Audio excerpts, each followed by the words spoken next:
para todos. Hola Sandra, muchas gracias por tu presentación.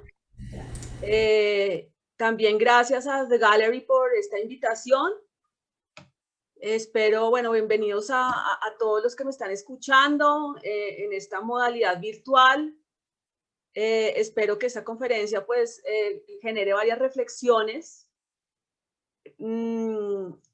Y pues muchas gracias por estar acá presentes y por esta invitación. Entonces, comienzo.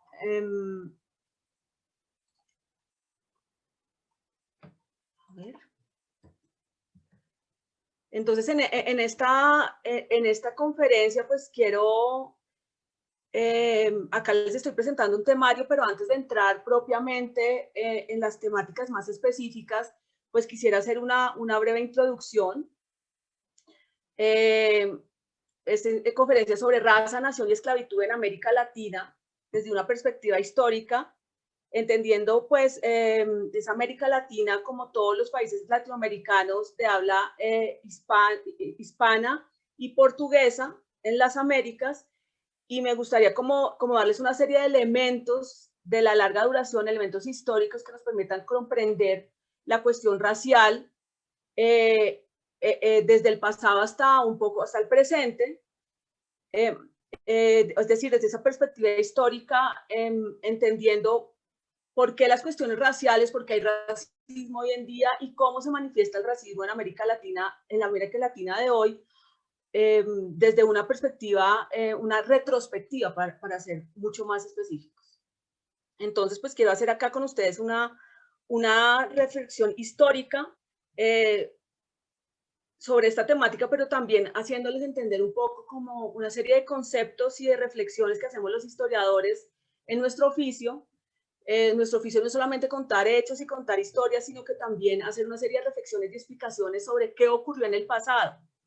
Explicar desde el presente y actualizar desde el presente los hechos que han ocurrido y los diferentes procesos y transformaciones, los cambios, las evoluciones, las rupturas, ¿sí? Así como aquellas cosas que no cambian también, hay muchas que se demoran mucho más en cambiar, por ejemplo, lo cultural, y hacer entonces en diferentes conceptos y en diferentes escalas, tratar de entender desde el pasado, estudiando el pasado, problemáticas como el racismo, que tienen una gran actualidad, problemáticas además como la cuestión de la afrodescendencia el día de hoy, que para entenderla hoy me parece muy relevante hacer una retrospectiva histórica y revisar una serie de elementos y antecedentes que nos permitan entender esta situación de hoy. Entonces, pues quiero hoy con ustedes pues presentar 4 grandes temáticas o 4 grandes subtemas que me permitan desarrollar esta conferencia. En primer lugar, presentarles unos elementos de larga duración con respecto al encuentro entre lo que fue América, Europa y África a partir de 1492. Desde la celebración del quinto centenario de este descubrimiento de América, como se llamó en su momento, pero a partir de 1992 se comenzó a pensar otra manera de llamar ese descubrimiento y se llegó, digamos, de una manera tricontinental a un acuerdo de llamarlo un encuentro.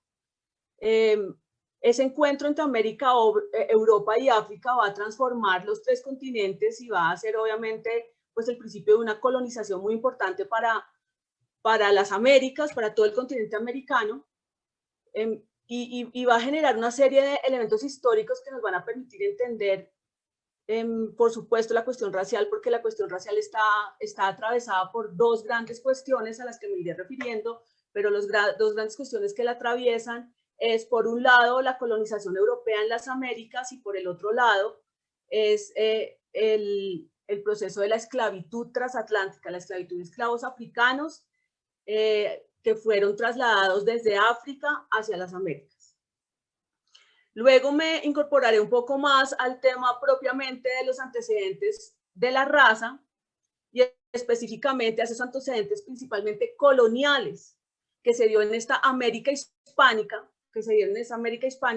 para que entendamos cómo ya hacia el siglo XIX se comienza a construir una idea de un concepto de lo racial que está mucho más cercano a lo que hoy entendemos como la cuestión racial y la raza. En tercer lugar, me referiré a lo que ocurre en ese siglo XIX, es decir, después de pasar por esos antecedentes históricos propiamente coloniales, me iré hacia el siglo XIX, y específicamente a partir de todas de las independencias y la creación de estas nuevas naciones latinoamericanas, que fueron inicialmente unas repúblicas, analizar en ese contexto qué pasa con el tema racial y específicamente cómo se va a relacionar con la cuestión de la igualdad política que van a promover estas nuevas repúblicas después de la independencia y que van a terminar incorporando a poblaciones étnicas minoritarias que antes no eran consideradas como ciudadanos o como agentes políticos de una nación, en especial, pues obviamente, los esclavos, los indígenas y los descendientes de estos dos grupos étnicos. Y finalmente presentaré con ustedes una conclusión al respecto. Entonces, vayamos con ese primer punto al que me quiero referir, que, que son los elementos de larga duración. Los historiadores hablamos de la larga duración cuando nos referimos precisamente a los elementos históricos en un tiempo muy largo, ¿sí? En un tiempo amplio, que nos permiten analizar de manera más profunda y al mismo tiempo más larga cómo se han ido configurando unas estructuras y unas concepciones y una cultura que da lugar a ciertas realidades que influyen en nuestro presente. Entonces, en este sentido, pues acá les tengo este mapa para recordarles cómo a partir de 1492 se dio una convergencia única e inédita con la llegada de los europeos a las Américas. En primer lugar, y el reconocimiento de todo primero, pues ustedes bien sabrán que llegaron primero a las Antillas, a lo que hizo en las Bahamas, y cómo a partir de esa primera llegada de Colón se comenzó a explorar todo este territorio, desde América del Norte central hacia América del Sur. Y a continuación, aunque pues los europeos llegaron incluso con esclavos, con gente africana, hicieron estas expediciones hacia las Américas desde el principio con gente africana, pero como a partir de este primer conocimiento y reconocimiento del territorio que estaban descubriendo y explorando, implicó también la necesidad de traer una mano de obra que permitiera la explotación de este nuevo mundo, como se llamó en su momento, y cómo se llevó pues a la conclusión de que a partir de las relaciones mucho más lejanas que ya tenía Europa con África y de la esclavitud que en la misma Europa ya se venía desarrollando desde la misma Edad Media, estamos hablando del siglo XII y XIII, incluso antes se venían desarrollando diferentes formas de esclavitud en la Europa occidental, ¿sí? No solamente con africanos del África negra o subsahariana, como se le dice, sino también con africanos del norte de África y con otras poblaciones eslavas del oriente europeo. Para el momento de 1492 y sobre todo ya entrados en el siglo XVI, 1519, que se hace el primer viaje transatlántico con el objetivo de traer africanos como esclavos hacia las Américas para precisamente tratar de explotar estas nuevas tierras, pues ahí lo que se define es que se necesitaba mano de obra para estos grandes territorios para poderlos explotar de diferentes maneras, ¿sí? Entonces yo quiero acá señalarles en términos muy generales 4 cuestiones que me parecen muy relevantes que ocurrieron a partir de ese momento y que nos permiten entender cuál es la cuestión racial en la América Latina. En primer lugar, me referiré a la colonización europea. Esa colonización europea que iniciaron hacia 1492 españoles y portugueses, que fueron los primeros en llegar a estas tierras, ¿sí? Implicó que se viera desde una perspectiva de la inferioridad de ese nuevo mundo que ellos iban a conquistar. Entonces, por eso se dio primero una conquista y luego una colonización, partiendo de la base de una misión, y por eso también se llamaba el Nuevo Mundo. El Nuevo Mundo estaba asociado con esa nueva tierra que se iba a civilizar de alguna forma, y el mensaje para ese primer momento de civilización era precisamente la cristiandad. Por eso, ustedes bien saben que pues, la Iglesia Católica fue parte sumamente importante a través de sus misioneros y de sus misiones, una parte muy importante de ese periodo colonizador. Y para ese periodo civilizar y colonizar implicaba llegar el mensaje cristiano a esas nuevas tierras y a esas nuevas poblaciones indígenas que para este momento desconocían el cristianismo y pues toda la doctrina cristiana que los españoles tenían como objetivo llevar. Entonces ese era un nuevo mundo, era de alguna manera esa nueva tierra prometida donde se podía llevar a cabo esa misión cristianizadora.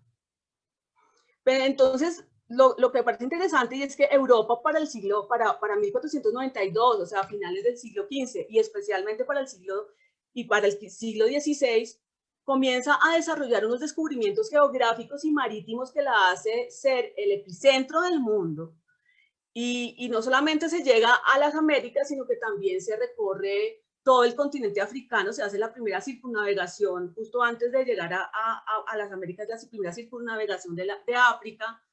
Se llega a muchos más territorios, a conocer más territorios del Asia. Entonces, esta Europa comienza a expandirse por primera vez de una manera global. Se puede hablar incluso de una primera gran globalización para este periodo. Y esta Europa comienza además a pensarse a sí misma como el centro de la civilización y como la civilización superior que va a llegar un mensaje civilizador al resto del mundo. Eso es lo que también se llama hoy en día etnocentrismo.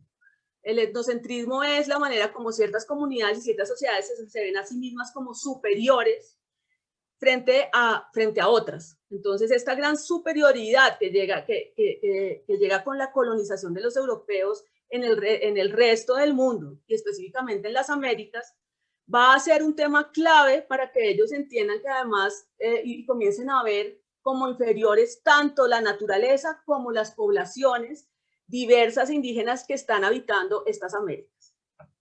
Esto acá ya nos va dando una idea de cómo vamos a ir forjando ese concepto y esa noción de raza desde los europeos con respecto al resto del mundo y con respecto a los americanos y específicamente a los indígenas americanos. Ese es un primer elemento que me parece clave que tengamos en cuenta en retrospectiva histórica para entender la cuestión racial. El segundo elemento que quiero señalar es el de la cultura colonizadora y el de la integración y de la religión que traían estos colonizadores en las Américas. Y aquí es hablar de una Europa, no de toda la Europa, sino de la Europa occidental específicamente, que fue la Europa que comenzó a colonizar los territorios americanos. Y con territorios americanos quiero establecer aquí 4 áreas geográficas. Una es lo que sería propiamente la América española, que es esa América continental, esa América de habla hispana que conquistaron los españoles y a la cual pertenecen algunas islas del Caribe, específicamente Cuba, Puerto Rico. Y República Dominicana, pues ustedes saben que República Dominicana es una isla que se comparte entre este país y Haití. Pero bueno, República Dominicana. Pero era básicamente una gran porción continental, ¿no? Del continente, de lo que hoy es América Latina de habla hispana. La otra área geográfica es aquella que fue colonizada por los portugueses y que corresponde específicamente al Brasil y que pues no en vano los mismos brasileros ellos lo consideran un subcontinente porque digamos es una porción de tierra sumamente importante. La tercera área es el Caribe propiamente insular o las Antillas, donde van a confluir además diferentes europeos y diferentes formas de colonización dependiendo del imperio europeo que termina dominando esos territorios, ya me refiero a eso. Y por último sería pues el área de la América del Norte, que de alguna manera no vamos a adentrarnos en esta conferencia sobre esa cuestión, pero que sí nos permite contrastar esta América Latina y el Caribe frente a esa América del Norte. Entonces, las culturas colonizadoras fueron diferentes. Hay una gran cultura colonizadora que sería la ibérica, que establecieron españoles y portugueses en lo que hoy es precisamente toda la América Latina. ¿Qué es la América Latina? Pues en todos los países americanos de habla castellana y portuguesa, ¿cierto? Entonces, y pues precisamente hubo ciertos momentos incluso en que la corona española y portuguesa se unieron y generaron incluso mayores riquezas y mayor tráfico transatlántico en este triángulo que ustedes pueden ver ahí en la diapositiva que les estoy mostrando. Entonces, por ejemplo, entre 1580 y 1640, las coronas de Portugal y de España se unieron y generaron, digamos, un tráfico de esclavos, un tráfico comercial muy, muy importante. Incluso se impusieron en ese océano Atlántico como digamos, los verdaderos dominantes de ese océano, ¿sí? Entonces, esa es digamos, una vertiente colonizadora, pero si nos vamos al Caribe, el Caribe sí que va a ser, allí sí que va a estar presente unas culturas colonizadoras distintas. Allí llegaron franceses, allí llegaron ingleses, allí llegaron holandeses e incluso en un momento inicial, hacia el siglo XVII, llegaron daneses. Los franceses compartían de alguna manera en su mayoría digamos, esta religión católica, que pues obviamente compartían también portugueses y españoles. Ahí hubo unas características a las que ya me referiré que son importantes. Y del otro lado, lo que fueron holandeses, daneses e ingleses, pues trajeron una religión protestante, religiones protestantes, que implicaron, que tuvieron connotaciones en términos del establecimiento y el desarrollo de las relaciones sociales que se diferenciaron bastante. Entonces, lo que les quiero decir es que para este momento las culturas tenían todo que ver con la religión. La religión era la que definía también no solamente la parte, digamos, espiritual y religiosa de una sociedad, sino que también la misma cultura. Entonces, en aquellas áreas donde hubo una colonización de carácter protestante, que es el mismo caso de América del Norte, que estuvo, donde en un principio también llegaron holandeses, además de ingleses, pero que finalmente fueron los ingleses los que se impusieron en la mayoría del territorio norteamericano, pues allí los protestantes promovieron una cultura de segregación de alguna manera. Y con eso me refiero específicamente a que no se promovía ni el mestizaje ni con indígenas, ni con esclavos, ni con africanos, sino que precisamente pues lo que se promovía era que llegaran europeos, casi que se promovía la migración incluso de familias ya establecidas para la explotación agrícola de estos territorios y particularmente en América del Norte sería pues de toda esta costa este de los Estados Unidos. Igual pasaría en aquellas Antillas inglesas que se llamaron las West Indies, lo que hoy conocemos como Jamaica, por ejemplo, y otra serie de islas más pequeñas, donde precisamente pues la idea, primero, los protestantes no tenían esa noción de llevar la misión y el mensaje cristiano a esos territorios, no había esa misión, no había esa misionalidad, no había esa labor visional y cristianizadora. Era una lógica más de explotación y de trabajo que se quería desarrollar allí. Y había además, pues como les digo, pues de alguna manera una política de no mezcla ni no de mestizaje ni biológico ni cultural entre las personas que llegaban con las personas que estaban ahí.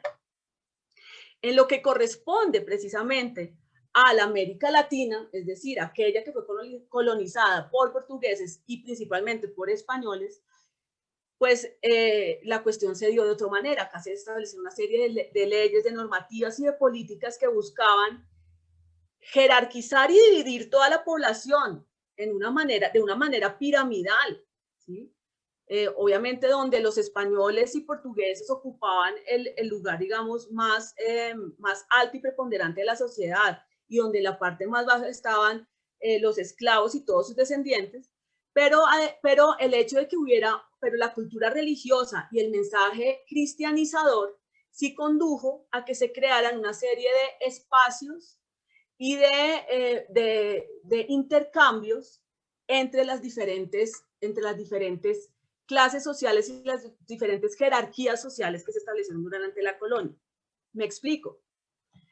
El solo hecho de que se decidiera establecer pequeñas iglesias entre las comunidades indígenas, que llegaran sacerdotes misioneros para llevar el catecismo a estas comunidades, el hecho de que a los esclavos desde los puertos africanos se les bautizara y se les tratara de evangelizar, aunque de una manera pues poco efectiva, porque ni los españoles y portugueses ni los africanos entendían qué se estaban haciendo. Pero ese hecho implicó que de alguna manera se promoviera una especie de integración de estas poblaciones a esa nueva sociedad colonial que se estaba construyendo, ¿sí? De igual manera, como ustedes sabrán, en la América propiamente española, América hispánica, y en esos dos epicentros de esa América española colonial que fueron México y Perú, pues allí hubo una presencia indígena importante, y lo que hicieron los españoles fue llegar con muchos de esos jefes, caciques, llegaron a muchos acuerdos para tratar de establecer esa dominación. No solamente se dio la guerra. Entonces allí también se generaron una serie de espacios y intercambios que permitían que las poblaciones no europeas pudieran intercambiar con poblaciones propiamente europeas, por más de que estas fueran las poblaciones dominantes, ¿sí? Ejemplos de ello. Las fiestas que se hacían, había tanto fiestas religiosas como fiestas no religiosas, en las que toda la población, sin importar la jerarquía social a la que pertenecieran, podía participar. El hecho de que existieran misas, las misas hacía que esclavos, indígenas, afros y todo tipo de poblaciones fueran a estos espacios, los domingos a estos espacios. En los mercados pasaba lo mismo, el mestizaje, es decir, la mezcla entre entre esos tres orígenes continentales que fueron entre americanos, europeos y africanos, como tal no estuvo prohibida. Lo que sí se comenzó fue a tratar de darle como un orden de importancia a las diferentes mezclas que se iban dando, pero ya me adentraré en ese tema específico del mestizaje.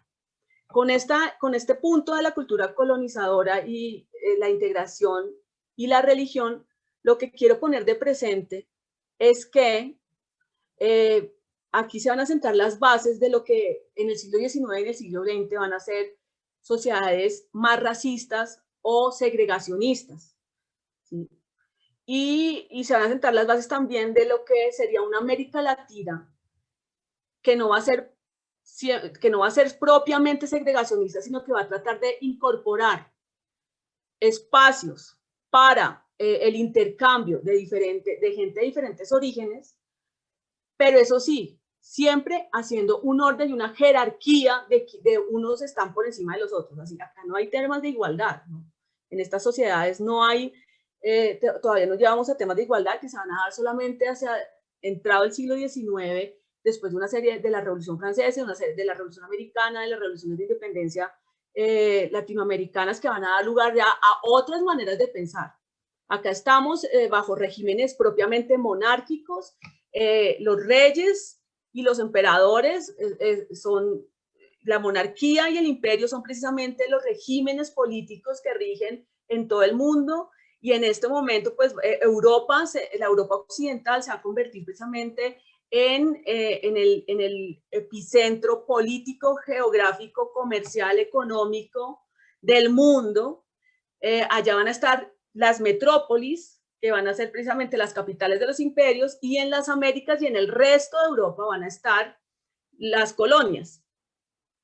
Para el siglo XVI, XVII y XVIII, pues las colonias más importantes para la Europa occidental van a ser precisamente las colonias americanas. Eso incluye América del Norte, América Central, América del Sur y las Antillas, ¿sí?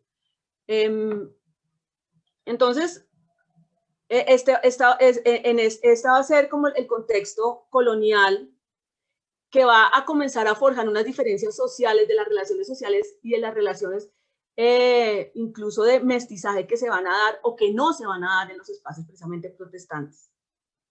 El tercer punto al que me quiero referir, como otro elemento de la larga duración que debemos tener presentes, es el que he denominado resistencias y persistencias indígenas americanas.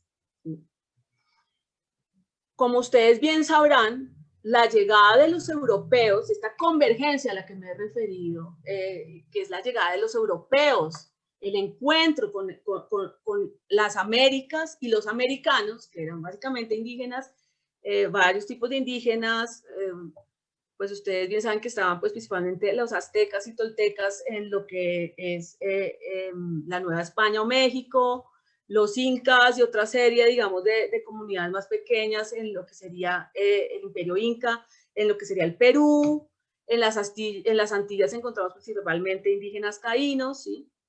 Y varios tipos de comunidades que ustedes bien sabrán, por ejemplo, acá más pequeñas, como fueron los chichas en Colombia, ¿cierto? Aquí hubo, en primer lugar, este encuentro no solamente implicó una guerra por la conquista y la conquista de ese territorio por parte de los españoles, que llegaron pues con una serie de herramientas que los hicieron ser superiores a la hora de la guerra, en particular 2 herramientas que fueron en primer lugar los caballos y en segundo lugar la pólvora. Digamos, eso los hizo en términos de la guerra superiores a los indígenas. Sin embargo, numéricamente no eran tantos como para poder dominar a todas estas poblaciones tan amplias que había acá, de manera que ahí fue cuando tuvieron que ellos entrar a negociar con muchas comunidades indígenas importantes que ya estaban establecidas. Pero, digamos, esa convergencia de estas gentes europeas y americanas dio lugar también a otras convergencias, incluso microbianas, si pues se puede llamar así, y de peste. Hoy que estamos en este contexto de pandemia, pues aquí hubo una gran pandemia, una gran peste, que fue principalmente la gripa y otra serie de enfermedades que trajeron los microbios. Cuando se encontraron, y hablo de temas microbianos porque cuando se encontraron los microbios de los indígenas y los españoles, los que salieron perdiendo acá fueron los indígenas. Entonces se dio esa gran catástrofe demográfica que operó de diferente manera según cada una de estas áreas geográficas a las que me he referido. En las Antillas fue una verdadera catástrofe en la medida en que los indígenas que habitaban las Antillas caribeñas, el índice de mortalidad fue sumamente alto, y los pocos indígenas que subsistieron a pesar de la guerra y de la catástrofe demográfica, fueron muriendo también por cuenta de la explotación en el trabajo, principalmente en la explotación minera y agrícola que le impusieron los españoles a ellos. Entonces ahí la población disminuyó de una manera absolutamente trágica en las Antillas. Y en el resto en América del Norte, por ejemplo, para pasar muy por encima, lo que pasó con la población indígena es que esta población indígena no era muy abundante en la costa occidental de los Estados Unidos, perdón, en la costa oriental de los Estados Unidos, y se fue movilizando cada vez más hacia el occidente, huyendo un poco de esa presencia colonizadora. en el resto de la América Latina continental, pues también la catástrofe demográfica fue sumamente importante. Y pues hubo otro inconveniente, y fue que los españoles vinieron a imponer una cultura, ¿sí? Una cultura hispánica, una cultura cristiana, bajo, digamos, el mandato de la Iglesia con sede en Roma, de origen, obviamente, entonces latino, ¿sí? Entonces hay una imposición cultural que también llevó como a unas pérdidas de lo que fue la cultura propiamente indígena en sus diversas ramificaciones locales, bien fuera en México, Guatemala, Costa Rica, Panamá, Colombia, Venezuela, y seguimos bajando, ¿sí? Los mapuches en Chile, y etcétera, etcétera. ¿Sí? Los araucanos también hay en la parte del sur de Sudamérica. Diferentes comunidades, como ustedes bien sabrán. Entonces la catástrofe demográfica se sumó también a esa presencia impositiva y de la cultura propiamente hispánica que buscaba de alguna manera borrar con varias de las instituciones y de la cultura de los americanos. Sin embargo, pues acá yo por eso me refiero también a las resistencias. Hubo comunidades y hubo espacios colonizados por los españoles donde la persistencia de indígenas, demográficamente hablando, y la resistencia de ellos a las imposiciones de los españoles permitió que se mantuvieran una serie de tradiciones indígenas, y con ellos obviamente me refiero principalmente al Perú con los incas y a México con los aztecas y pues otras comunidades que obviamente los acompañaban. Estas comunidades indígenas lograron también resistir esas imposiciones y buscar diferentes estrategias y formas de que sus propias culturas no fueran del todo invisibilizadas y borradas por la imposición de los europeos.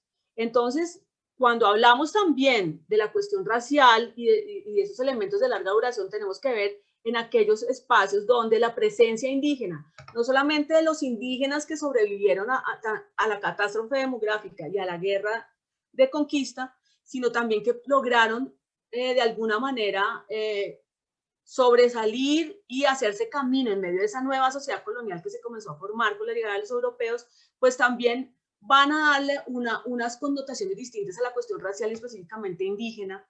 Y con eso me refiero particularmente a México, donde ustedes sabrán que pues la presencia la relevancia que se le da a los indígenas, no solamente a los indígenas de ese pasado colonial, sino a las comunidades indígenas que persisten, a las tradiciones, además, indígenas que persisten y que luego fueron muy importantes cuando ya se dio el mestizaje, a esas también tradiciones mestizas coloniales que se fueron de alguna manera dando en esas mezclas entre europeos y americanos.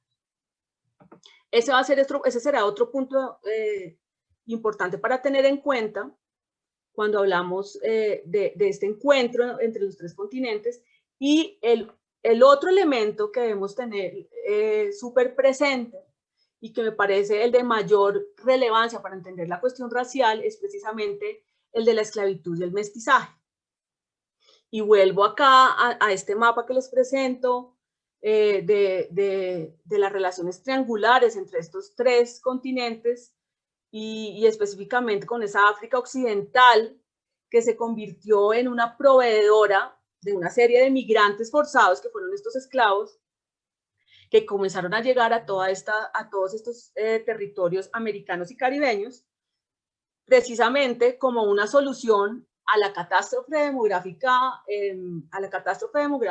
indígena, y en segundo lugar como una solución para tener mano de obra medianamente más calificada que sirviera para la explotación principalmente minera y agrícola de estos territorios.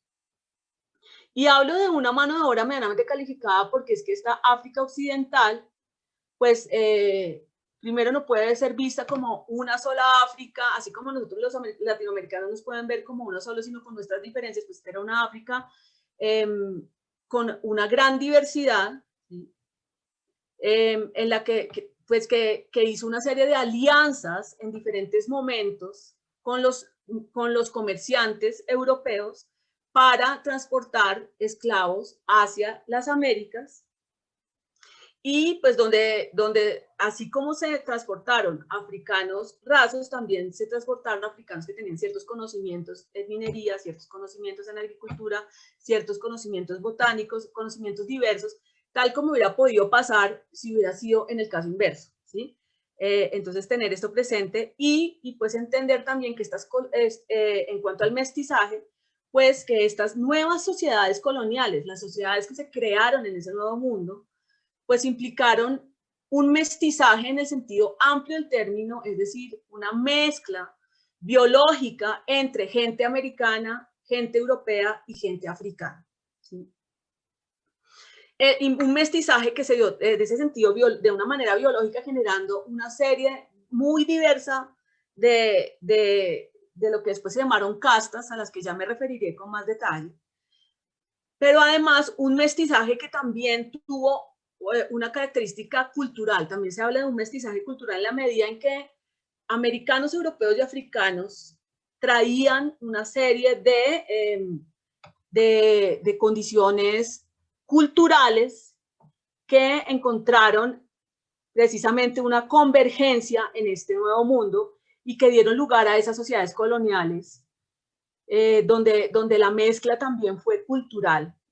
Una mezcla de las religiones, una mezcla de creencias, una mezcla de visiones de mundo, una mezcla de lo estético, visiones estéticas distintas en los tres casos. Entonces hubo un mestizaje cultural que implicó además que para la época colonial, si bien el color de la piel ni en la época colonial ni hoy va a ser, de una vez les voy anticipando, el elemento que defina la cuestión racial de unos u otros. O sea, el mestizaje colonial implicó que no solamente se verificara de una manera biológica en los rasgos de la piel, en lo que se llama en la fenotipia, ¿sí? En la forma de la nariz, en el tipo de pelo, en el color, ¿sí? Sino que ese mestizaje colonial implicó otras cuestiones y además en la época colonial no solamente la cuestión, la jerarquía social o racial no estaba influenciada solamente por cuestiones meramente físicas, de lo que se viera en los rasgos físicos, sino que también, como de alguna manera ocurre hoy, influía sus ancestros, influían también su condición socioeconómica. ¿Sí? Y ya veremos cómo eso además, el mestizaje va a permitir incluso que ciertas personas que estuvieran en una jerarquía social baja pudieran de alguna manera movilizarse hacia arriba en esa pirámide social, precisamente aprovechando tanto de sus rasgos, o sea, un descendiente de un africano que tuviera rasgos menos negros o más blancos que otro y que eventualmente tuviera dinero, podría ascender socialmente en ese periodo colonial.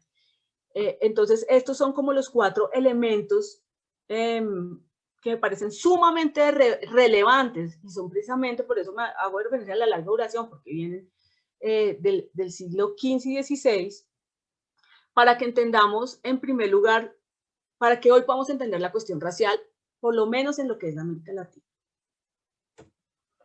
Pasemos entonces a algo mucho más específico de la raza, que son los antecedentes históricos que se dan desde la colonia. Voy a mencionar 4 temas que me parecen también sumamente relevantes, 4 antecedentes específicos que nos permiten entender por qué se dan una serie de relaciones raciales, o sea, la racialización de las relaciones sociales en América Latina y cómo ese desarrollo de la cuestión racial en América Latina desde la época colonial va a tener implicaciones hasta hoy y nos puede permitir, nos da más elementos de comprensión. Los historiadores también buscamos a veces explicar y buscar comprender parte del presente a partir de una trayectoria histórica de lo que ha pasado en tiempos anteriores. Entonces, En primer lugar, quiero hacer una referencia de nuevo a los europeos y en particular al movimiento de la Ilustración en Europa. En el siglo XVIII se dio este gran movimiento de la Ilustración en toda Europa, que implicó pues el racionalismo, una nueva visión también de mundo, una nueva visión de la naturaleza y de las personas. La Ilustración condujo a un momento específico que fue precisamente el de la enciclopedia, donde se comenzó a estudiar la naturaleza, el cuerpo humano y las sociedades. Se empezó a pensar en la política, en la manera como se relacionan las sociedades en el mundo. Y esta visión además tenía una particularidad en la Ilustración, era darle, digamos, un contenido científico, explicar científicamente la manera como funcionaba el mundo. Un mundo que para este momento, que es en el siglo XVIII, está dividido claramente, si miramos Europa, estos tres continentes a los que nos estoy haciendo referencia hoy, atravesados por el Océano Atlántico, era ver Europa, África, el África Occidental principalmente, y todas las Américas, eran vistas de nuevo, desde esa percepción de Europa como el centro civilizador y superior frente a ese otro resto del mundo inferior. Pero en particular, para el periodo del siglo XVIII, se comenzó a generar a partir de filósofos, a partir de pensadores, a partir de naturalistas, que eran, digamos, los biólogos de la época, de alguna forma, comenzaron a estudiar tanto las plantas como las especies animales de Europa y de las Américas, y encontraron, por ejemplo, ante evidencias como la siguiente, y ustedes saben que en el viejo mundo, que es la contraposición al nuevo mundo, ese viejo mundo lo conformaban lo que fue el Asia Menor, el Asia Menor o Mesopotamia, una buena parte del África y Europa.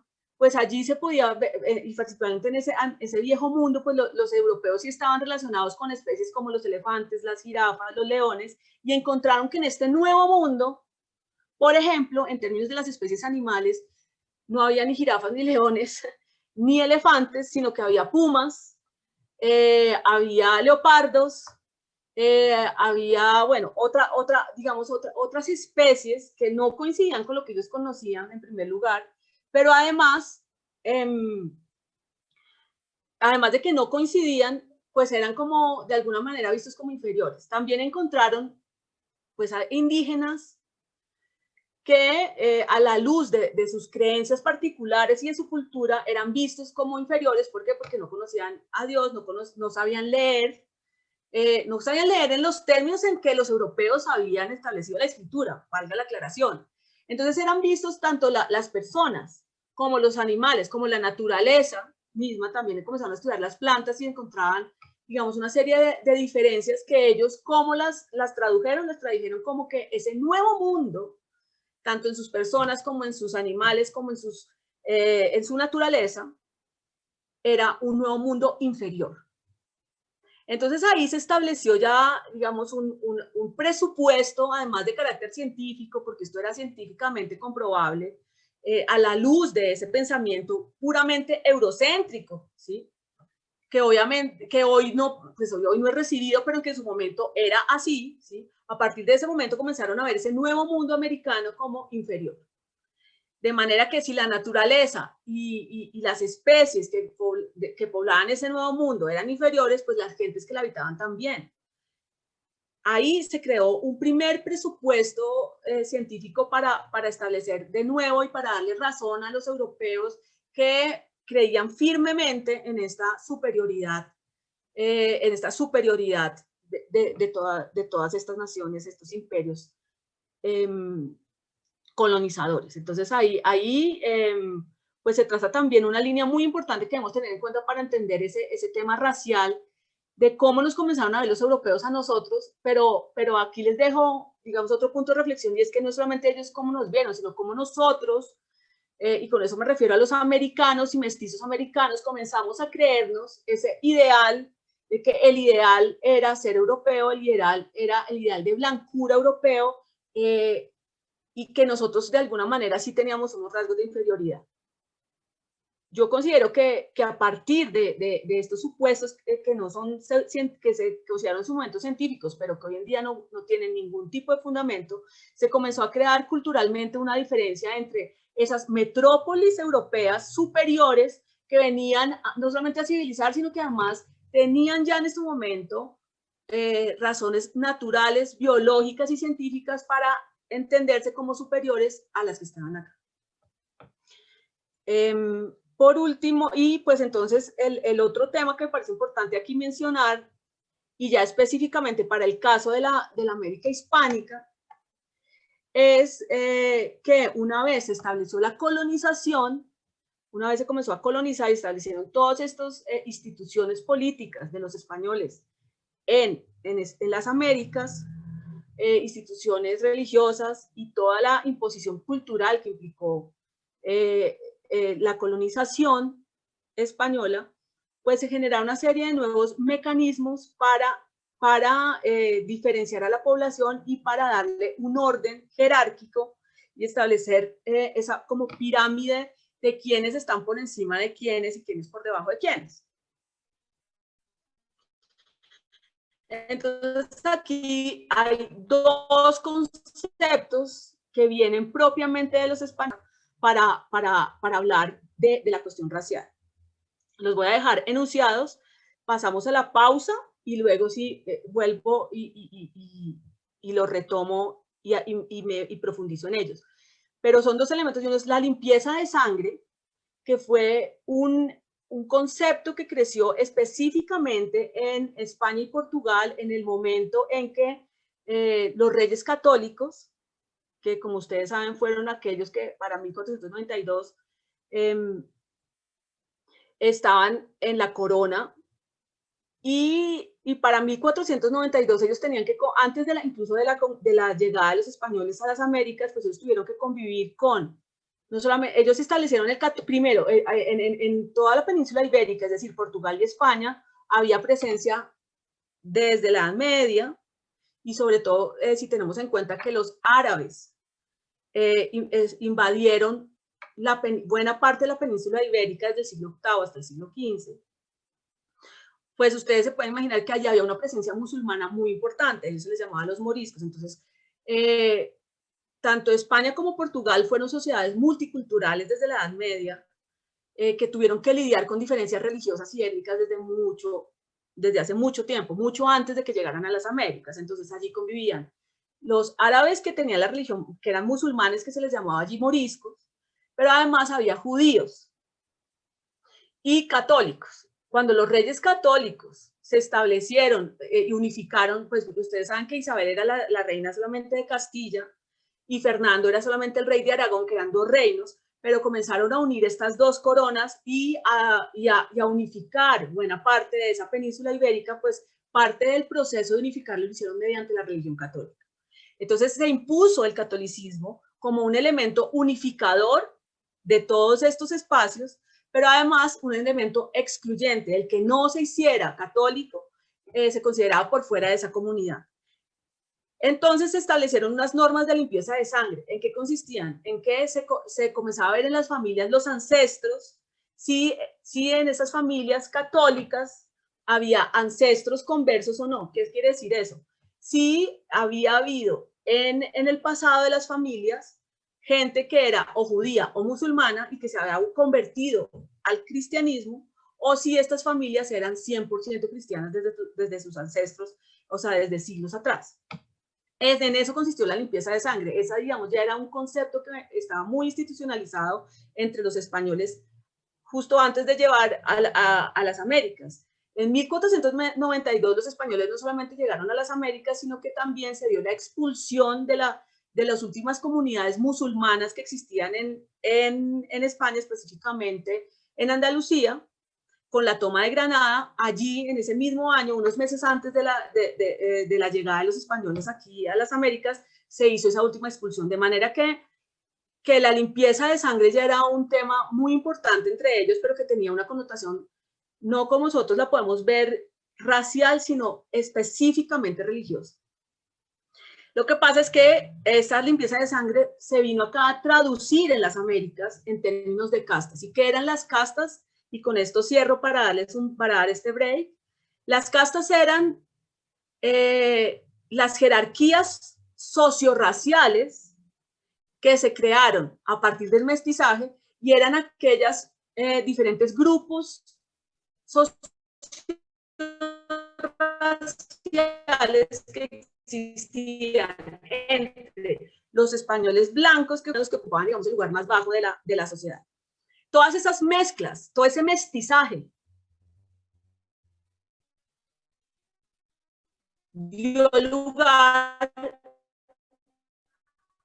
a diferentes tipos de grupos sociales, sociorraciales, que se en esta imagen ustedes podrían ver que a las diferentes mezclas se les puso un nombre en particular y se les comenzó a clasificar. Para 18, que se establecieron varios cuadros de castas, donde, dependiendo del tipo de entidad sociorracial.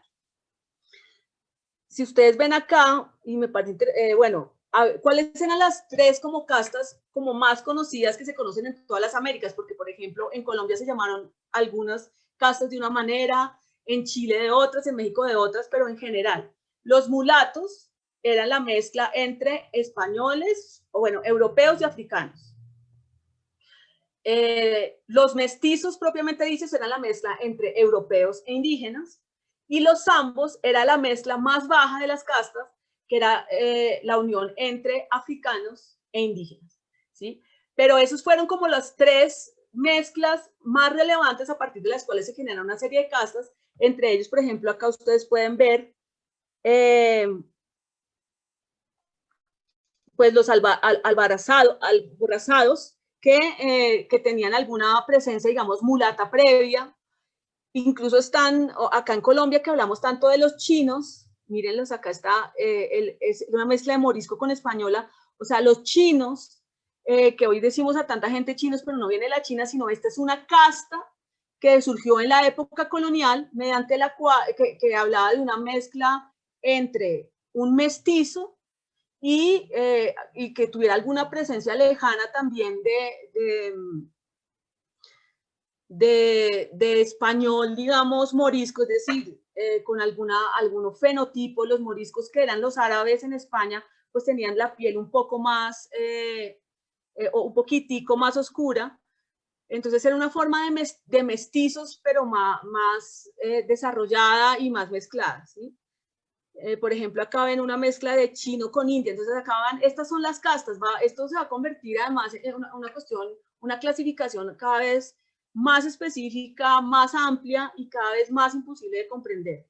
Pero esto también va a ser la base para que comprendamos toda esa división social, racial y económica que se creó desde la época colonial y que hoy tiene de alguna manera una incidencia. Entonces, si les parece, dejemos por acá, salvo que alguien en el chat tenga alguna pregunta, como alguna duda que sea como importante para continuar, y yo se la resolvería con el reingreso.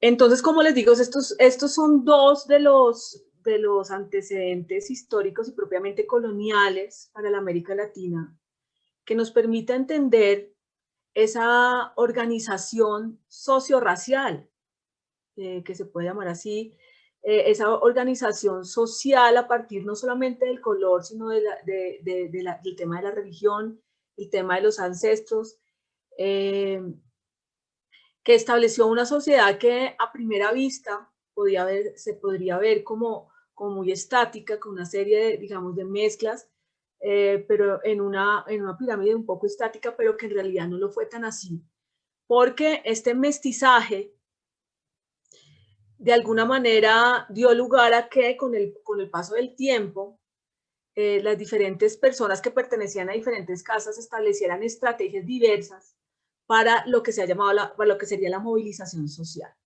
Una movilización social que les permitiera ascender en esa escala jerárquica que habían establecido los colonizadores, y que evidentemente en la medida en que digamos, fenotípica y físicamente se acercara más a ese ideal del blanco europeo, se facilitaba la movilización social, pero como también les he señalado, la condición social y económica facilitaba esta situación.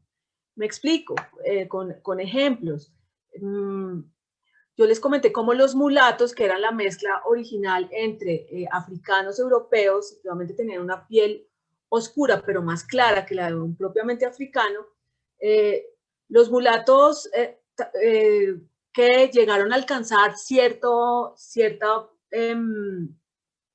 reconocimiento social y cierto desarrollo económico, algunos de ellos comenzaron a subir en esa escala social, y de alguna manera se les llamó, si ustedes han oído en alguna o han leído, también se les llamó pardos. Los pardos eran realmente mulatos, por ejemplo, pero que habían adquirido cierto estatus socioeconómico dentro de su comunidad que los permitía ponerse, digamos, en un lugar relativamente superior al de otros mulatos o de otros esclavos o de otros libres que estaban con ellos. Entonces, aquí me parece importante señalar que ni para este momento, que no se puede hablar propiamente de raza, sino más bien de castas y de jerarquías sociorraciales, tal como las he mencionado, tanto para ese momento como para hoy, la claridad no está, la cuestión racial no está dada solamente por cuestiones meramente físicas. Y hoy, por ejemplo, acá hablamos, por ejemplo, en Colombia, que hubo Colombia, que fue la antigua virreinato de la Nueva Granada, fue uno de los espacios de mayor mestizaje de la América hispánica. En Colombia pues se habla de morenos, se habla de trigueños, que son una especie de eufemismos para referirnos a gente que tiene, digamos, unos rasgos afro. Pero acá, por ejemplo, en Colombia hay gente que se puede ser morena o trigueña, como la llaman, que probablemente en los Estados Unidos sea considerada como negra y que acá no. Lo que les quiero también acá señalar es que dependiendo del lugar donde nos ubiquemos, por ejemplo en Chile, donde la presencia, digamos, de esclavos y la mezcla y de africanos no fue tan importante, pues ver gente trigueña y morena es mucho más raro que verla acá en Colombia. Pues en Chile, pues es raro ver una persona así. En Estados Unidos está muy marcada la diferencia entre lo que serían blancos y negros, y lo señalo entre comillas, al final me referiré por qué hablo de esas comillas, pero esas diferencias tienen que ver primero con la cultura histórica anterior colonizadora, a partir de la cual se entienden, pero además tienen que ver con la manera como se ven en su estatus socioeconómico. Es decir, aquí hay gente más morena que otra que puede estar en diferentes, tanto para la época colonial como por supuesto hoy en día, en diferentes lugares socioeconómicos diversos, ¿no? Y unos más altos que otros. Entonces, para este periodo, por ejemplo, los pardos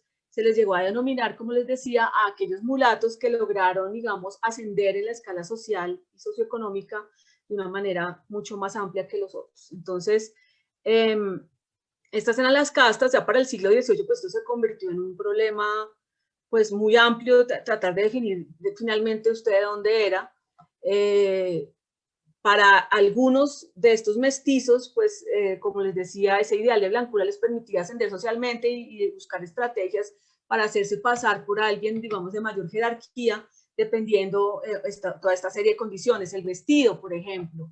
Recordemos que, por ejemplo, la Nueva Granada, pues siempre nosotros hemos sido como un lugar mucho más periférico, es decir, menos importante. Los centros más importantes de la América hispánica, ustedes ya lo he mencionado, fueron Perú, y Nueva España, que es México. Estos dos fueron los virreinatos más importantes. Nosotros en la Nueva Granada fuimos como más periféricos y precisamente pues económicamente no éramos más bollantes. Entonces, por ejemplo, acá en la Nueva Granada, la ropa también, en espacios así más periféricos y menos ricos, pues ciertas cuestiones de lujo también le podían a usted dar un estatus socioeconómico que le permitiera ascender socialmente. Es decir, en ciertas mujeres usar ciertas telas en sus vestidos, en ciertos hombres vestirse de cierta forma, o de alguna manera algunas joyas, algunas cosas, o llevar algún esclavo, usted lo hacía de alguna manera. Si usted era dueño de un esclavo, le daba un estatus socioeconómico mayor que si no lo era. Y lo que sí les aclaro es que para esta época, incluso los libertos, que eran aquellas personas de ascendencia africana que habían podido comprar o habían podido adquirir su libertad, o que eran hijos de gente que ya se había liberado, pues los libertos, muchos de ellos también tuvieron esclavos. Con esto también quiero decirles que parte, digamos, de la estrategia de crear estas jerarquías que se llamaron castas, pues también fue una manera de dividir mucho la sociedad, mucho las comunidades, incluso más pequeñas.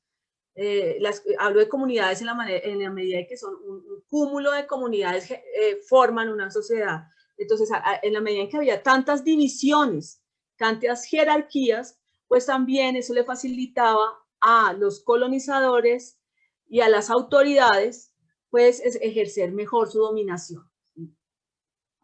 Entonces no había, digamos, para este periodo colonial, y me parece importante como recalcar eso porque hay algunas lecturas que no tienen tan en cuenta, digamos, estos antecedentes históricos y muchas como reivindicaciones, a veces indígenas, muchas de ellas afro de hoy en día, que tratan ver ese pasado, tratan es extrapolar desde estas reivindicaciones actuales étnicas hacia el pasado sin entender cómo se daban las relaciones en su momento. Entonces, para este periodo colonial, no había lo que yo he podido verificar en mis investigaciones, pues yo soy historiadora de ir a los archivos, de hacer, digamos, un trabajo investigativo previo para estar acá contándoles todo esto.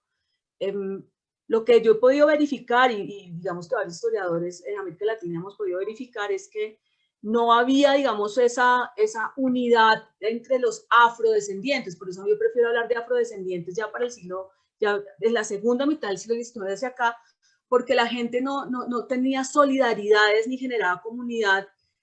Yo por ser descendiente africano o por tener un color específico en la piel.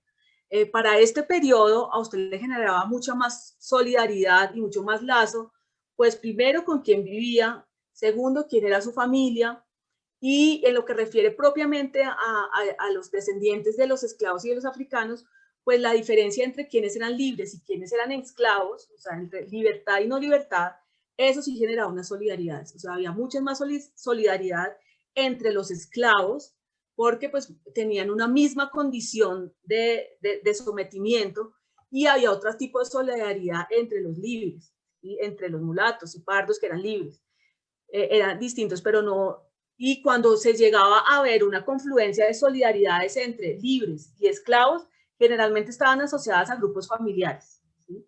Es decir, que en mi familia yo era familiar tanto de esclavos como de libres. Me explico. O sea, la esclavitud, desde tiempos antiguos hasta el siglo XIX que existió, la esclavitud pues se transmitía por el vientre de la madre, ¿no? De manera que lo que se comenzó a dar en el siglo XVIII y principalmente en el siglo XIX fue estrategias familiares que buscaban, por ejemplo, muchos esclavos, esposos de mujeres esclavas, trabajaban para tratar de comprar la libertad de estas mujeres esclavas, de manera que toda su descendencia ya no fuera esclava, sino libre. Entonces había familias donde se daba que el esposo padre era esclavo, la esposa madre había sido liberada y ahí los hijos eran libres. Ahí ya se generaban otras solidaridades.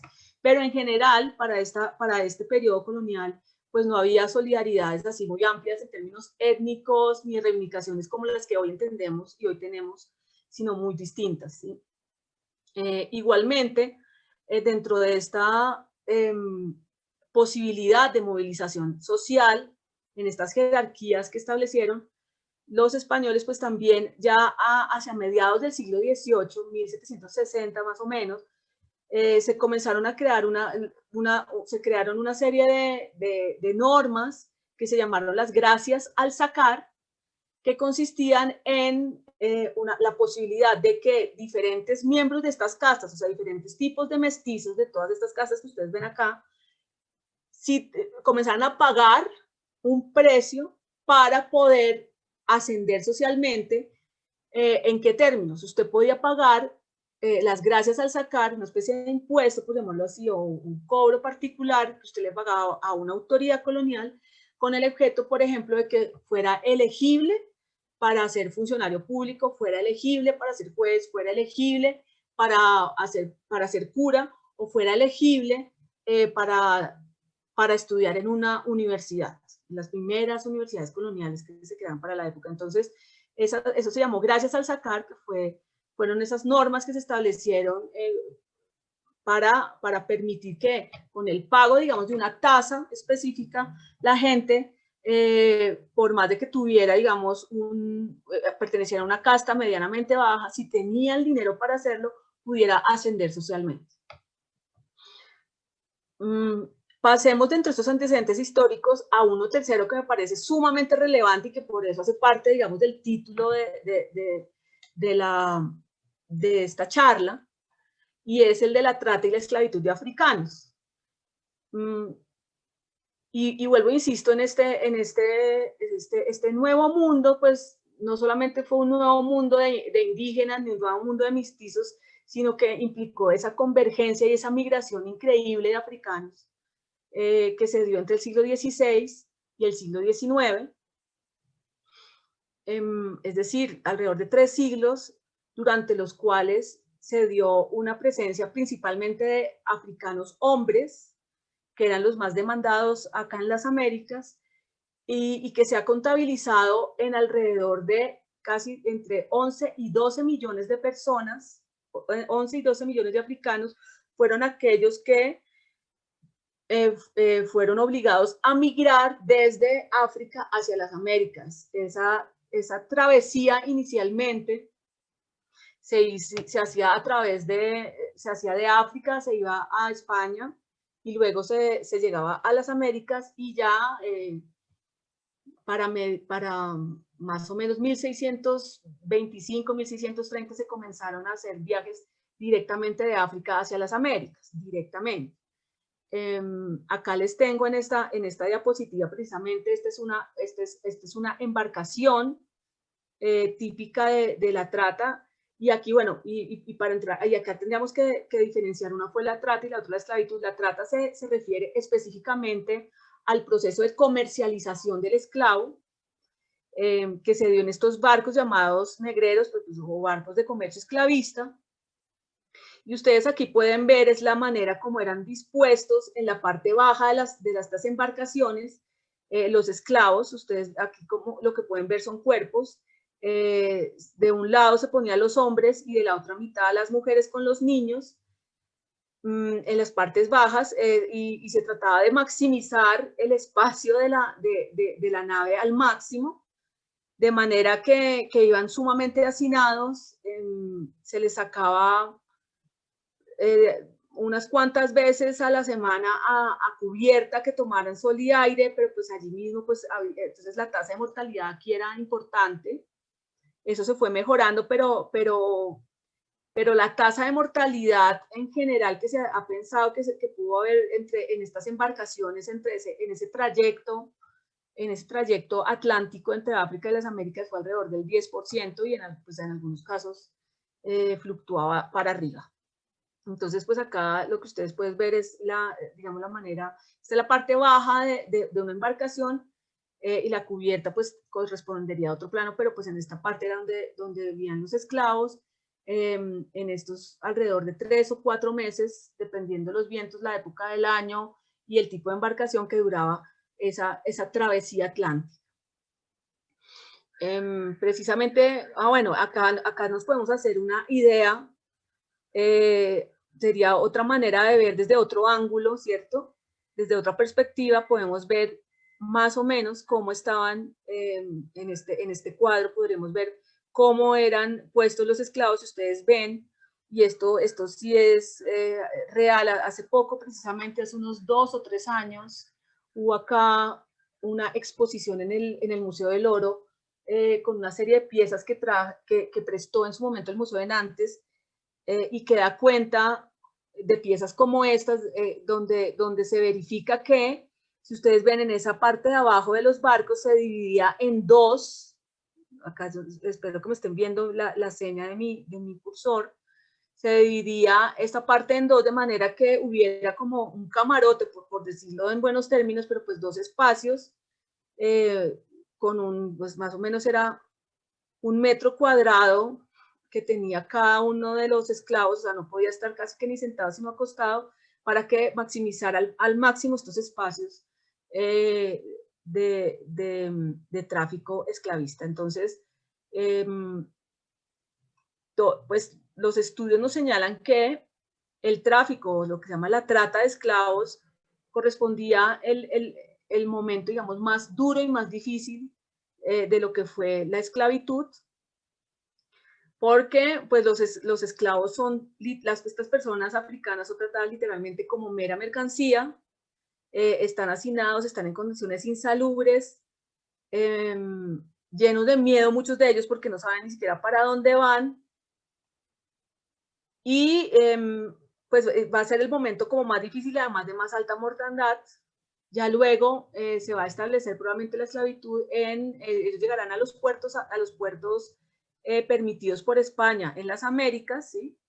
Y ahí ya van a ser repartidos a diferentes espacios coloniales.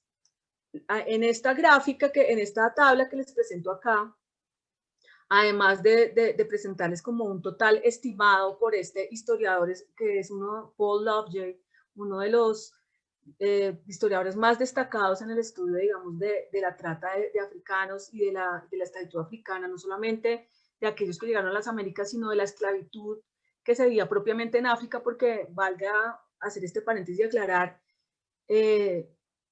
no es fortuito que los africanos hayan sido entendidos como la mano de obra, una mano de obra importante que podía ser llevada a las Américas, sino que precisamente en África, desde lo que nosotros conocemos como la Edad Media, es decir, desde siglos VIII, IX, después de Cristo, pues allí la esclavitud se convirtió en una forma de vida muy importante. Lo que pasa es que la esclavitud que se vivía en África es muy distinta a la que conocemos acá y al que se dio propiamente en las Américas. Allí la esclavitud y la servidumbre, que esa es otra forma, digamos, de trabajo forzado, la esclavitud tiene una connotación y es precisamente, y eso es lo que la hace tan terrible, es el estado de pertenencia y de cosa que tiene, que se hace desde del esclavo, en términos de que se convierte en un bien, en un objeto comercial y un bien de propiedad de alguien, ¿sí? Pero hubo otras formas de servidumbre también muy amplias que no implican ese estatus de propiedad, pero sí de dependencia. En África, pues la esclavitud estaba muy desarrollada, los esclavos tenían una significancia muy importante a nivel político, de poder para quienes las tenían y económico, pero además la diferencia entre la esclavitud en África y la esclavitud en Europa y en América fue precisamente que en África no había una idea de la propiedad privada como la entendemos nosotros, como la entendían los europeos. Recordemos que los indígenas tampoco tenían esa idea de propiedad privada, sino que había propiedad comunal. En África lo mismo, la tierra era comunal, pero lo único que se consideraba como propiedad privada y que se podía vender y comprar, o sea, comercializar, eran los esclavos. Entonces, África sí tenía un pasado esclavista muy importante. Les aclaro, eso sí, que el esclavo no se entendía en los términos en que la entendieron los europeos, ni en los términos en que se desarrolló la esclavitud propiamente en las Américas, sino que el esclavo en África, si bien se utilizaba para trabajar, también era un bien de propiedad y significaba, digamos, un medio económico y un capital. Las condiciones en que se daba la esclavitud eran distintas, porque principalmente se demandaba mucho mujeres africanas para ser parte de los harems, de los jefes políticos de las diferentes comunidades africanas. En segundo lugar, muchos de los esclavos hombres hacían parte de la servidumbre o se convertían en una especie de campesinos agrícolas. Había una idea también un poco familiar de la pertenencia del esclavo. Muchos esclavos eran también niños, entonces se convertían casi que en parte de las familias en la medida en que crecían, si bien pues tenían obviamente un estatuto de dependencia. Y también hubo esclavos de alto rango que fueron demandados por los jefes políticos para ser parte, digamos, de las cortes de estos reyes y jefes políticos africanos. Entonces había una connotación distinta de la esclavitud, de menos explotación, de menos severidad, que lo que pudo haberse dado acá en las Américas. Básicamente les quiero decir que en términos de, digamos, de crueldad, en las Antillas caribeñas el tema fue muy, muy fuerte porque pues ya les comenté cómo la catástrofe indígena en las Antillas caribeñas implicó prácticamente la desaparición de comunidades indígenas en estas islas, y ello condujo a que se llevaran esclavos africanos durante el siglo XVII, XVIII y XIX, y que además se establecieran las plantaciones de azúcar. Hubo un boom azucarero que fue la que hizo de las Antillas y del Caribe insular, hizo de ese Caribe insular en el siglo XVIII como el epicentro económico tanto de América como de Europa, como de estos imperios del Océano Atlántico, ¿sí? Ese boom azucarero implicó una demanda altísima de africanos que desafortunadamente en estas islas pues eran utilizados como mera mano de obra.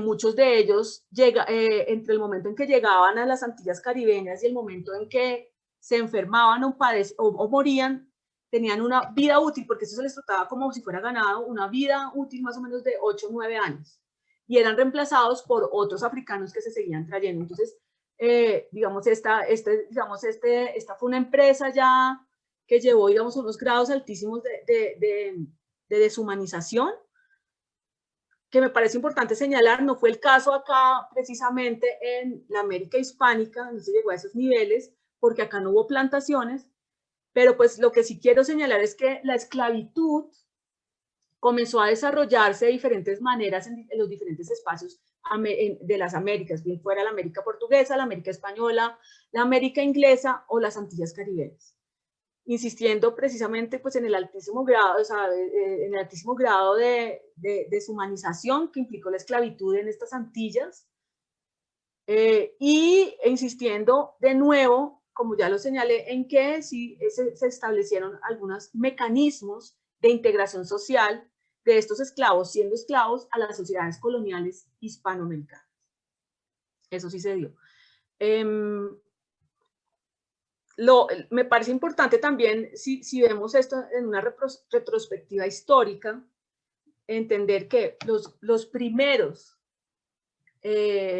promotores del comercio esclavista fueron portugueses y españoles, y así como se dividieron de alguna manera el mundo con ese tratado de Tordesillas, que fue el que estableció esa línea que dividía las Américas entre lo que hoy es la América española y el Brasil, ¿sí?, que fue la América portuguesa en su momento, pues ellos también se dividieron en una serie de acciones asociadas con África. Los portugueses fueron los primeros en establecer una especie de puertos comerciales en el África Occidental, los primeros en circunnavegar el continente, es decir, darle la vuelta hacia el sur, de norte a sur y de oriente a occidente, de occidente a oriente al continente africano.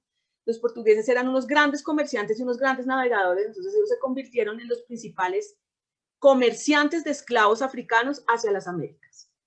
Y los españoles se convirtieron en las principales autoridades coloniales, o sea, allá la burocracia era muy importante, allí había toda una organización colonial, una organización política, una función de Estado, una monarquía estable, todo un despliegue monárquico, todo un despliegue de las jerarquías también religiosas que se aplicaron luego en las Américas, y que entonces los españoles eran los grandes receptores de esclavos africanos en las Américas, y los portugueses se convirtieron en los grandes comerciantes entre África y las Américas, entre otras también porque ese tratado de Tordesillas, que permitió dividir esa América entre Brasil y el resto de la América española, pues implicó que las costas africanas le quedaran, se le dejaran a los portugueses para su explotación. Entonces, los portugueses fueron los grandes comerciantes y los españoles fueron los grandes receptores de esos esclavos.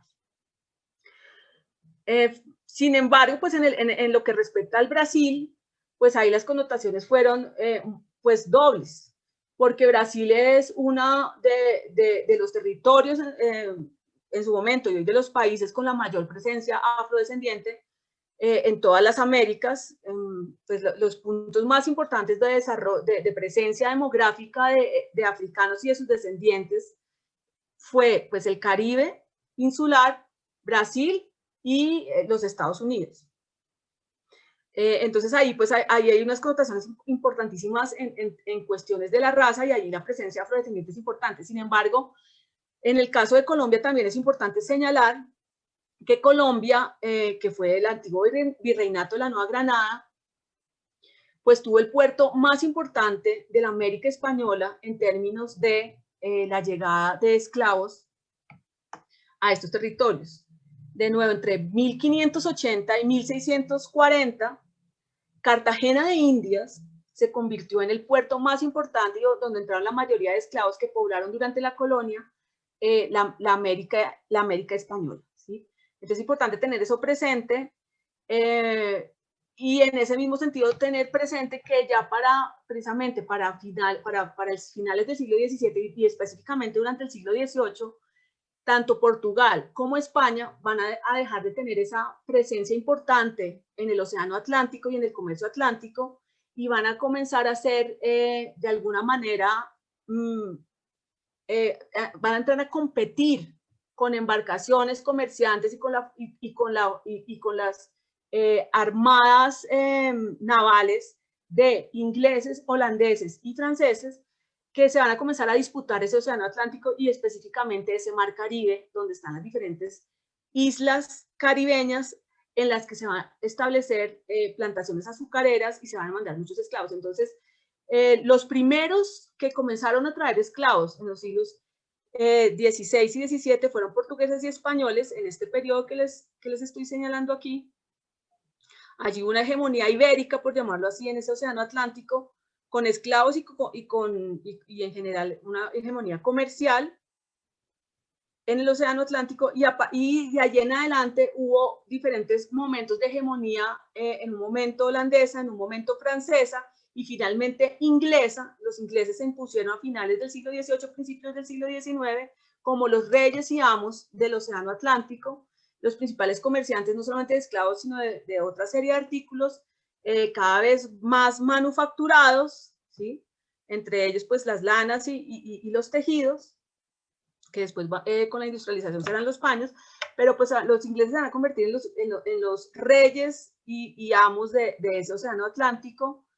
Y ustedes pueden ver acá en esta tabla que les presento cómo pues la esclavitud a partir del siglo XVIII, durante el siglo XVIII y XIX, en estos dos, va a adquirir unos volúmenes sumamente mayores que no son comparables con este primer periodo de los portugueses y españoles. O sea, la demanda de esclavos por las plantaciones, que se dieron principalmente plantaciones de azúcar, que se dieron en las islas del Caribe y en Brasil, entre 1700 y 1800 va a ser altísima, ¿sí? Estamos hablando de que casi la mitad del total de esclavos que llegaron acá durante 3 siglos se va a transportar a lo largo de uno de esos 3 siglos, que es durante el siglo XVIII, y buena parte de ellos se va a seguir traficando durante el siglo XIX, donde pues les quiero decir que para 1807 Inglaterra declara que el tráfico de esclavos desde África queda prohibido en el Atlántico y se convierte en una especie de policía marítima para evitar que se sigan exportando esclavos desde África. Eso sí, se permite que se siga traficando con esclavos a lo largo de las Américas, pero más o menos hacia, entonces ahí comienza un contrabando de esclavos hacia 1820, principalmente a esclavos de África que comienzan a llevarse hacia Cuba, hacia Cuba y hacia Brasil, y parte de los Estados Unidos, pero en los Estados Unidos se da otro proceso, y es que la población esclava va a crecer durante el siglo XIX mediante la reproducción natural, es decir, los amos van a comenzar a comprar familias de esclavos, es decir, papás y mamás esclavos que se reproduzcan y que no haya necesidad de una mayor importación de esclavos africanos, dado que cada vez es más difícil hacerlo desde África. Pero de manera que más o menos hacia 1860 se da tal vez, hacia 1860 se da tal vez una de las últimas, los últimos como trayectos transatlánticos de esclavos traídos desde África, ¿no? Acá hablamos de 1900, pero en realidad es mucho antes que esto cierra, pero, pues desde 1808 y 1820 hacia 1860, el tráfico de esclavos estaba prácticamente, de esclavos africanos, ¿no? Estaba prácticamente prohibido en el Atlántico, y sin embargo, miren acá hay una, digamos, hay una suma importante, un volumen importante de africanos que fueron llevados hacia las Américas. Entonces acá esto nos permite darnos cuenta cómo ese tráfico de esclavos adquirió, digamos, unos volúmenes cada vez más casi que trágicos, escandalosos y amplísimos, que obedecían a una demanda principalmente en Estados Unidos, en las Antillas y en Brasil durante el siglo XVIII, y que fue descendiendo. Entonces, me parece importante que tengamos presente esto para entender, porque además en aquellos territorios que fueron precisamente colonizados por portugueses y españoles, pues la presencia primero de la llegada de africanos fue menor, ¿sí?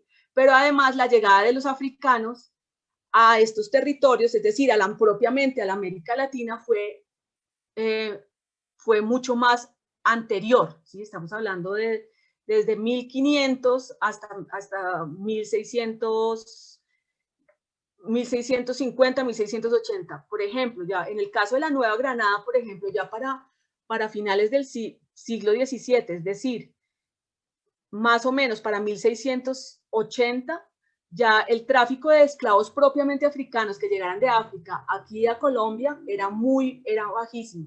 Ya lo que se trataba era de traficar con esclavos que venían principalmente de las Antillas, específicamente de Jamaica, y se traficaba ya con esclavos que ya habían nacido aquí en estos territorios. ¿Qué me parece relevante señalar en términos raciales? Primero, que es para el momento en que se establece esto que se llama la esclavitud transatlántica, porque desde el año 1519 que se comenzaron a traer esclavos, como ya les dije, para atrás, en Europa, en África, en Asia, en el mundo árabe, la esclavitud fue una institución existente que se vio por todas partes y omnipresente, por llamarlo de alguna manera. Pero la diferencia que se da a partir del siglo XVI, específicamente en 1519, con el primer tráfico de esclavos africanos hacia las Américas, es que se crea lo que se ha llamado la esclavitud atlántica, y específicamente en términos raciales se crea esa primera sinonimia o esa primera igualdad en que se cree que el esclavo es africano y el africano es negro. Entonces se da esa primera idea de lo negro asociado con lo africano y con lo esclavo. Y se da esa primera idea de asociar el africano como aquel que está sujeto a ser esclavo. Para los franceses, por ejemplo, el término era claro. Para los franceses, negro y esclavo en el siglo XVII, XVIII y parte del XIX era un sinónimo, negro y esclavo.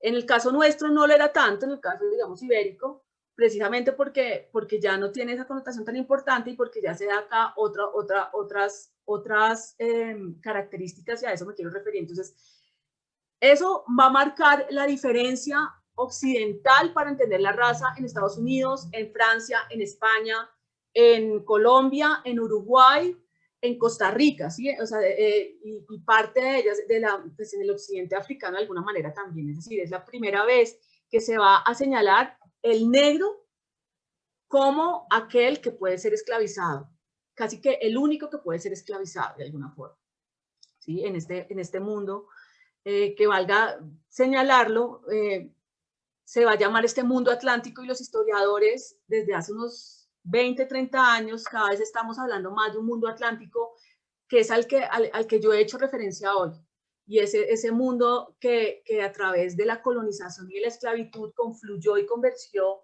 tres continentes, tres formas culturales muy diferentes, ¿sí? Que son África, Europa y América, ¿sí? Entonces, este mundo atlántico va a estar atravesado precisamente por el comercio y por la esclavitud, y la esclavitud atlántica en particular va a ser aquella que denote esta primera elemento clave también para entender la racialidad y en particular el racismo de hoy en día. Y si ya seguimos un poco hacia el siglo XIX, pues aquí se dan unos cambios muy importantes en América Latina, en particular a partir de todo el periodo de las independencias, que implican precisamente esa ruptura con el Imperio Español, y que va a dar lugar a que todos estos virreinatos, que de alguna manera han sido tan homogéneos durante los siglos de colonización española, ¿cierto? Durante los siglos XVI, XVII y XVIII, es decir, durante también los 3 siglos, esos 3 siglos de colonización son los 3 siglos también de la trata de esclavos. Durante estos 3 siglos, pues estas colonias, este espacio latinoamericano que ustedes pueden apreciar ahí, y específicamente de la América hispánica, hispánica española, pues se caracterizó por una serie de características culturales mestizas muy similares, y la ruptura con respecto a ese imperio español, con respecto a esa Europa que la había colonizado, pues va a implicar primero, pues, que se creen una serie de nuevas identidades nacionales, de nuevas instituciones que inicialmente, más que estados, se van a llamar repúblicas, más que democracias. Para el siglo XIX es mucho más correcto hablar de repúblicas. La palabra democracia va a tener un desarrollo un poco posterior. Las independencias va a crear un fraccionamiento territorial, geográfico y político de esa América española, y en ese mismo sentido, el surgimiento de estas nuevas repúblicas va a llevar a que las diferentes élites intelectuales, militares y políticas se pregunten no solamente por cómo crear estas repúblicas, estos nuevos estados republicanos, sino cuáles van a ser las identidades nacionales y por qué qué nos va a diferenciar a nosotros, por ejemplo, que tuvimos un proceso, Colombia, la Nueva Granada, que tuvo un proceso tan cercano al venezolano y que construimos en 1819 esa gran Colombia con Ecuador y Panamá también. ¿Qué nos va a diferenciar para 1830, después de la ruptura del 27, y de volvernos a llamar la Nueva Granada? ¿Qué nos va a diferenciar a nosotros de Venezuela, de Ecuador, bueno, Panamá va a ser parte de nosotros? En 1900 ya se da la separación. Pero entonces la pregunta es, en Centroamérica el tema es todavía más fuerte, ¿sí? Es cómo se van a comenzar a dividir esas repúblicas, ¿sí? Cómo se van a comenzar a pensar esas repúblicas en términos de nuevas identidades nacionales. Y dentro de ese pensamiento siempre habrá una mirada hacia Europa. De nuevo, no se va a poder soltar, digamos, de ese esquema del ideal europeo, del ideal de blancura europea, del ideal etnocéntrico europeo. Entonces, mirando a Europa, mirando a Inglaterra, mirando a esos otros estados que también están en formación, ¿sí? La pregunta es, ¿cómo nos vamos a identificar nosotros a nivel nacional y cómo nos vamos a identificar también ante afuera? Y la pregunta también que va a estar ligada a ello es, bueno, ¿y cómo vamos a articular esa presencia de indígenas y de afrodescendientes a esta nueva sociedad que se está construyendo, y qué papel les vamos a dar? Esa va a ser una de las preguntas que atraviese el siglo XIX, a partir de las independencias, que pues ustedes saben que ese periodo de las independencias se da a partir de 1808 con la invasión de Napoleón a la península ibérica, que implica que el rey de España tenga que cederle la corona a su hijo, abdicar en nombre de su hijo, y su hijo abdicar el nombre de Napoleón, cuando Napoleón además pone como rey de España a su primo José Botellas, llamado Pepe Botellas también por pues, su afición al alcohol. A partir de 1808 se comienza a dar esa crisis imperial española, y se comienza acá también en las Américas a repensar esa relación colonial que tenía de estos territorios con respecto al imperio o a la metrópoli propiamente español. Entonces, acá se comienzan a generar una nueva serie de preguntas. No solamente durante el periodo propiamente revolucionario independentista, se comienza primero en los ejércitos a demandar la presencia de africanos, de esclavos que pudieran ayudarle a los ejércitos libertarios a llevar a cabo las independencias, no solamente en todo, y estoy hablando acá de toda la América Latina. Entonces se le da un nuevo protagonismo a esclavos y a los descendientes de los esclavos, así sean libres. ¿Sí? Los indígenas también se les comienza a dar ciertas libertades y también se les invita a apoyar, así sea de manera política, bien sea a los reyes, a la monarquía que trata de mantenerse, o bien sea a los nuevos libertadores independentistas. Entonces aquí se da una serie de nuevas identidades políticas, se da una serie de nuevas identidades sociales, de nuevas relaciones y nuevos lazos que van a revertir en la pregunta por, bueno, ¿quiénes somos? ¿Cómo nos vamos a diferenciar? ¿Cómo nos vamos a crear? ¿Y qué vamos a hacer con toda esta gente tan diversa? Porque la pregunta en últimas de todas estas élites del siglo XIX es qué vamos a hacer con tanta diversidad racial, por llamarlo de alguna manera. ¿Y qué vamos a hacer con otro principio que surge precisamente de las revoluciones, que es aquel de la igualdad, que acá lo he señalado? La igualdad va a ser el principio de la ciudadanía, la igualdad y la libertad. ¿Sí? Si ustedes ven, pues en Francia precisamente, digamos, los tres grandes principios revolucionarios que todavía están en su escudo son libertad, igualdad y fraternidad. La libertad y la igualdad en particular también van a ser unos temas claves en la Revolución Americana, que va a ser el gran otro hito de las independencias y de las revoluciones.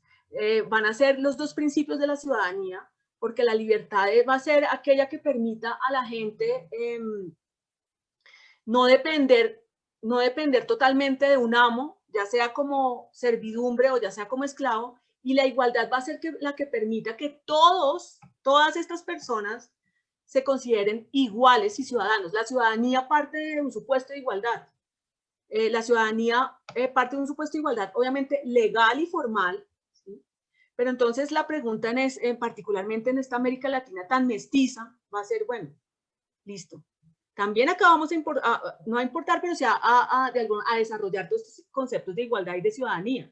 La pregunta es, bueno, ¿y qué vamos a hacer con todos estos ciudadanos, todos tan iguales, cuando nosotros venimos tan acostumbrados a todas estas jerarquías sociorraciales de la colonia? ¿Qué vamos a hacer en una sociedad donde todo el mundo es igual? Esto era algo sumamente novedoso, fuertes, pero además para ciertas élites mucho más aristocráticas y mucho más tradicionales, pues generaba además unas inquietudes increíbles, ¿sí? Entonces, se va a crear pues esta especie de mito de la igualdad, va a ser un mito de igualdad, donde todos somos iguales, y ese mito de igualdad va a estar reforzado en particular a mediados del siglo XIX, en 1850 se dan la mayoría de aboliciones de la esclavitud, en Colombia, en Venezuela, en Perú, en Ecuador, y de ahí para abajo se comienzan a dar, entre 1850 y 55 ya está abolida la esclavitud en toda Sudamérica y en Centroamérica también, de manera que estos antiguos esclavos se van a convertir inmediatamente en ciudadanos. Entonces, de nuevo, la pregunta es, ¿qué vamos a hacer con tanta gente tan igual? Y entonces comienzan a surgir una serie de estrategias para mantener una igualdad formal, pero al mismo tiempo mantener las diferencias. Y una de las estrategias precisamente va a ser la del blanqueamiento, que es un proceso histórico y sociológico que se genera a partir del siglo XIX, mediante el cual se busca hacia afuera generar unos discursos, tanto hacia afuera como en nuestras constituciones latinoamericanas, discursos de todos somos iguales, todos somos mestizos, se habla mucho del mestizaje, como un gran mestizaje cordial, amable, de unos lazos que nos unen a todos, ¿cierto? Para tratar de no señalar específicamente que tenemos poblaciones indígenas, que tenemos poblaciones afrodescendientes, sino que todos somos mestizos y somos como una gran raza cósmica, decían en algún momento los mexicanos, que viene de ese mestizaje, sobre todo un mestizaje que es importante en la medida en que es un mestizaje que se considera fuerte cuando se habla del mestizaje entre indígenas y españoles. Un indígena que es concebido como ese ancestro totalmente lejano del pasado colonial, del pasado incluso prehispánico, que está ya en ciertos museos y en ciertos sitios arqueológicos, es ese mestizaje con un español europeo que sí trae todo ese ideal de blancura, toda esa civilización y toda la cristiandad. Ese es el mestizaje que se va a tratar de poner como modelo. ¿Y eso qué va a implicar? Invisibilizar primero a los indígenas presentes, es decir, a las comunidades indígenas que existen desde el siglo XIX y que existen del siglo XIX en adelante. Esas no dejaron de existir. Y invisibilizar también a los esclavos y a los descendientes de los esclavos, a los libres y a toda esta gente que obviamente ya para este periodo sí se puede hablar de afrodescendientes porque pues ya todos son libres, todos son ciudadanos, entonces ya van a ser los afrodescendientes, pero se trata de invisibilizarlos porque ellos también dentro de este ideal de blancura europeo pues generan cierta reticencia, ¿no? De que no son tan buenos. Entonces, se van a generar formas de blancamiento desde los discursos, pero también sociales, con estrategias sociales como los matrimonios de mucha gente de color con gente más blanca, como los censos de población buscan hablar de una gran cantidad de mestizos para invisibilizar la cantidad de gente afro. Y acá estos dos mapas rápidamente les muestro, pues estos dos mapas muestran cómo era la población. Ustedes acá pueden ver la población afro en América Latina durante el siglo XX. Donde lo más oscurito pues corresponde a la mayor población afro y lo más clarito es donde no. Y miren para el siglo XVIII cómo estaba constituida en términos poblacionales afro América Latina. Miren Argentina que está tan blanqueada, tan blanca, y para este periodo cómo era cada oscura. Esto quiere decir que entre el siglo XIX y XX se genera una serie de estrategias para tratar de que se mostrara una menor presencia de población africana en países como Argentina, incluso en Colombia. Si ustedes ven acá la misma Colombia está más clarita y Venezuela, Argentina está totalmente blanca, mediante diferentes estrategias que buscan es invisibilizar la presencia de estas poblaciones. Y además mediante una estrategia muy política que es aquella de hablar de la igualdad, de hablar de la cordialidad, de hablar de la multiculturalidad y de hablar de una cordialidad y una armonía racial donde todos somos hermanos, ¿no? Todos somos mestizos, todos somos hermanos, todos nos la llevamos bien y no hay esas diferencias raciales tan fuertes como existieron en su momento en Sudáfrica o en Estados Unidos. Entonces, se crean estos mitos de igualdad, pero que comienzan de alguna manera a tapar otras realidades mucho más fuertes de la presencia particularmente afro, pero también indígena. Aquí les estoy presentando, pues esta es una foto que está actualmente en el Congreso de la República de Bogotá, ¿sí? Donde se pone la Ley de Libertad de 1851, que fue declarada por José Hilario López en su momento. Entonces, esto es para designar cómo, tanto en Colombia como en otros espacios latinoamericanos, se crean estos mitos de que la libertad y la igualdad van a ser, digamos, un tema súper importante y no va a haber diferencias raciales, pero en la realidad y en los contactos sociales sí se van a comenzar a dar otras estrategias de racismo, precisamente, ahí se aparecen ya de racismo, que buscan poner al que no cumple con ese ideal europeo de blancura, ponerlo un poco en otro nivel o tratar de apartarlo o de dificultarle ese ascenso social. Entonces, pues ya, bueno, nos acercamos, no sé si tienen alguna duda.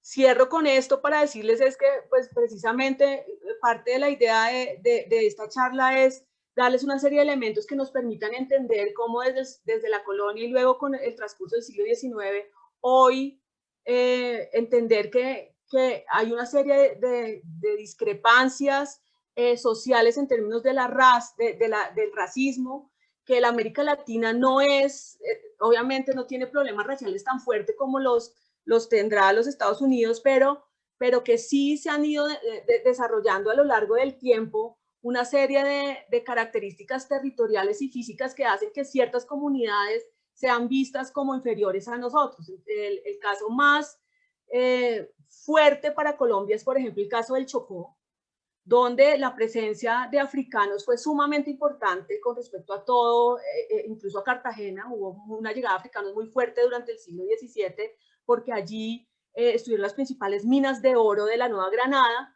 y hoy en día podemos ver que esa región, con una presencia tan fuerte de descendientes de africanos, o sea, de afrodescendientes, es una de las regiones más pobres del país. Esto nos habla de unas formas un poco más invisibles, menos fuertes, pero no por ello conflictivas y duras, de formas soterradas de racismo que sí se dan en la América Latina y específicamente en Colombia. En Colombia, que les recuerdo que después de Brasil y los Estados Unidos, es como el tercer país en las Américas y después del Caribe con una mayor población afrodescendiente. Con esto cierro y abro paso a sus preguntas. Los escucho.